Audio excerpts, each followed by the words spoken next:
जय हिंद दोस्तों। डिक्टेशन शुरू होगी 5 सेकंड बाद।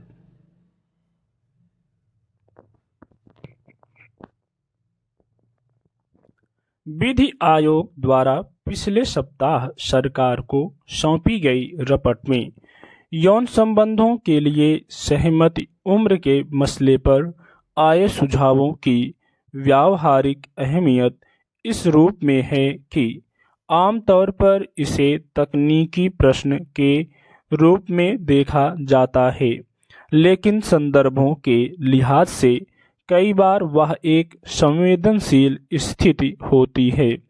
इसी तरह आयोग ने चरणबद्ध तरीके से EFIR का पंजीकरण शुरू करने की भी सिफारिश की है, जिसकी शुरुआत 3 साल की जेल की सजा वाले अपराधों से होगी।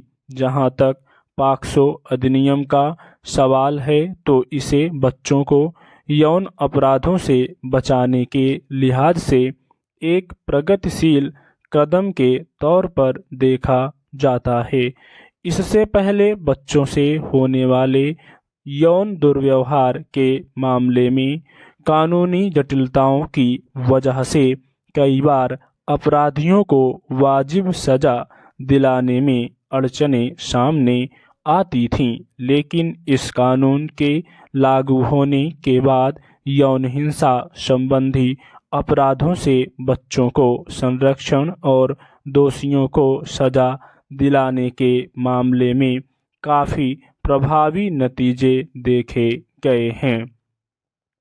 हालांकि भारत में सामाजिक स्तर पर कई बार ऐसी स्थितियां देखी जाती रही हैं जिनमें 16 से 18 वर्ष के किशोरों के बीच मौन स्वीकृति से बने यौन संबंधों को पॉक्सो कानून के तहत अपराध के दायरे में देखा जाता है।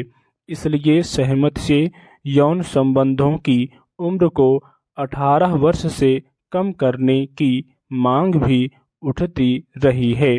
अब विधि आयोग ने सरकार को पॉक्सो कानून के तहत सहमति की मौजूदा उम्र में कोई बदलाव न करने का सुझाव दिया है।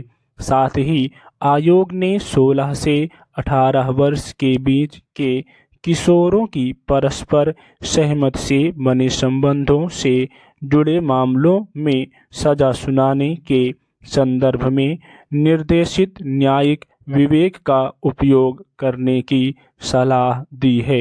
भारत में कानूनी स्तर पर तय उम्र से पहले यानी नाबालिगों के विवाह या सामाजिक जीवन से जुड़ी अन्य स्थितियों के मद्देनज़र कई बार सहमति से बने यौन संबंधों को अपराध के वर्ग में रखने को लेकर सवाल उठाया जाता है, मगर इस पर विधि आयोग की चिंता वाजिब है कि अगर इस मामले में उम्र में छूट दी गई तो न केवल बाल दुर्व्यवहार और बाल विवाहों बल्कि बाल तस्करी के खिलाफ भी लड़ाई पर इसका नकारात्मक असर पड़ेगा। गौरतलब है कि बाल तस्करी के मामलों में सजा की दर पहले ही काफ़ी कम रही है। समाज में प्रचलित मान्यताओं या कायदों के समांतर कानूनी कसौटियों को लेकर अक्सर बहस होती रही है।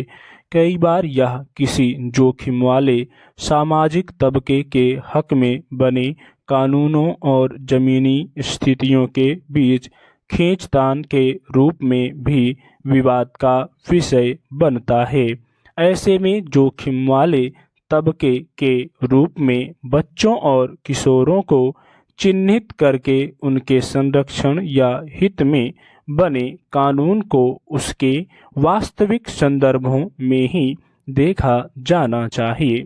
इसके अलावा किसी वारदात के बाद पीड़ित की ओर से पुलिस थाने में प्राथमिकी दर्ज कराने में देरी और उसमें टाल मटोल के मामले छिपे नहीं रहे हैं।